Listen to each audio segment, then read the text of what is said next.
Good morning students competitive इंग्लिशेर आरो एकटी important क्लासे चले एसेछि अवश्यई तोमादेर रिक्वेस्टे दिस इज स्पटिंग एरर्स सेंट्रल एवं स्टेटेर विभिन्न एग्जामे जे एरर कारेक्शनेर कोश्चेन सेट हय तार उपरई क्लासटा दिচ্ছি।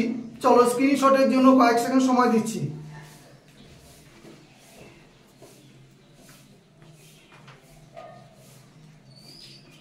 चलो क्लासटा शुरू करी। This is Sushant sir, welcome to my channel. देखो पांचटा इम्पोर्टेंट एरर्स तुम्हारे जন্য सेट করেছি। Number 1, one should always listen the advice of one's elders।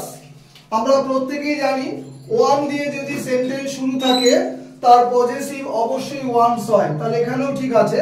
শুডটা modal হয়েছে, মডালের সাথে V1 হয় লিসেন, এটা অ্যাডভার্ব হয়েছে। এবার লিসেনের সাথে অ্যাপ্রোপ্রিয়েট প্রিপোজিশন কি হয়? টু হয়, তাহলে এখানটাতে টু হবে। ঠিক আছে, তাহলে আমার নাম্বার 2 নম্বর পার্টে ভুল আছে, লিসেন টু হবে, listen to the advice of wands elders.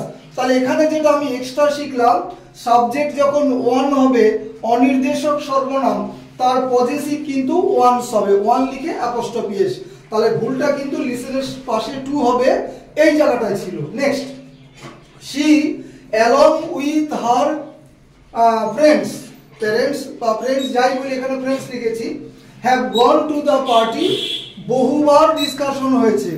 দুটি সাবজেক্টের মাঝখানে সেটা সাবজেক্টটার নাউন বা প্রোনাউন যাই হোক না কেন, যদি with, along with, together with, as well as, in addition to, আরো এর মধ্যে যে কোনো একটা থাকে, তাহলে প্রথম সাবজেক্টটাকে ধরে নিয়ে ভার্বের গঠন হবে।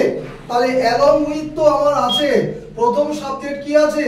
শি, অবভিয়াসলি এখানে সিঙ্গুলার নাম্বার, তাহলে শি কে যদি তুমি ধরে নাও তাহলে এর সাথে ভার্ব কখনোই হ্যাভ আসে না, এর সাথে ভার্ব আসবে হ্যাজ। নেক্সট দেখো, nobody deny that my ideas are different from yours. বুঝে নাও, ডিফারেন্টের সাথে অ্যাপ্রোপ্রিয়েট অবশ্যই ফ্রম হয়। ঠিক আছে, এখানে ওরা অন্য প্রিপোজিশন দিতে পারে। যা ভুলটা আমার কোথায়? Nobody obviously singular number, everybody, nobody, someone, ঠিক আছে, এগুলো সিঙ্গুলার নাম্বার। তাহলে সাবজেক্ট যদি সিঙ্গুলার নাম্বার হয় ভার্বও সিঙ্গুলার নাম্বার হতে হবে, তাহলে এখানে ডিনাই হবে না, এখানে আনসার নেবে ডিনাইজ, DENIES, ডিনাইজ। ঠিক আছে, next, my father is fond of cooking different types of cakes. ফন্ডের সাথে অ্যাপ্রোপ্রিয়েট প্রিপোজিশন অফ নাই, OF, তাহলে ফন্ডের সাথে কি নেবে? OF, of. ফন্ড অফ মানে কি? অনুরাগী।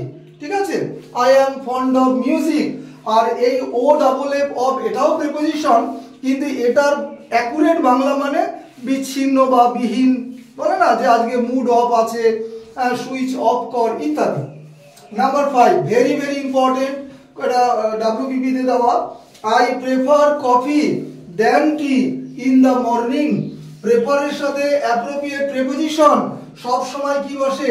টু বসে, তাহলে এখানে দেন হবে না, এখানে আনসার নেবে হচ্ছে টু। এই হচ্ছে ইম্পর্টেন্ট 5টা এরর কারেকশন, প্রত্যেকে নোট ডাউন করবে। এবং আজকে অনেকদিন পর না, হয়তো প্রথম একটা স্পোকেন ইংলিশের উপর একটা স্ট্রাকচার তোমাদের সামনে সাজিয়ে দিয়েছি। দেখো, যখন কথা বলতে বলতে আমাদের এই লাইনটা চলে আসবে, আর কখন তুমি বে, বে মানে কি?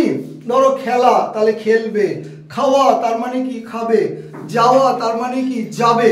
অর্থাৎ বাংলা ক্রিয়াপদের শেষে যখন বে বোঝাবে তখন স্ট্রাকচারটা দেখো, হোয়েন এলস, এই হোয়েন এলস মানে আর কখন, উইল ইউ। এবার যেরকম তুমি বাংলাটা বলবে মানে ক্রিয়াপদ তুমি ইউজ করবে সেরকম লাগিয়ে দেবে V1টা। আর কখন তুমি খাবে, when else will you eat. আর কখন তুমি যাবে, when else will you go. আর কখন তুমি খেলবে, when else will you play ইত্যাদি। তারপরে যদি ফুটবল লাগাতে পারো। যাক, এই স্ট্রাকচারটা তোমাদের রিকোয়েস্টে আমি করলাম, মাঝে মাঝে দেবো, সবসময় হয়তো দেওয়া হবে না। সম্পূর্ণ ক্লাসটা বাংলায় বোঝালাম, তাই সকলের কাছে লাইক, শেয়ার এবং সাবস্ক্রাইব অবশ্যই আশা করি। ইউটিউব এবং ফেসবুকে মানে ফুল দমে চলছে ক্লাস। তোমরা প্রত্যেকেই ক্লাসগুলো দেখবে এবং পেন্ডিং রাখবে না ক্লাস। শেষ করছি।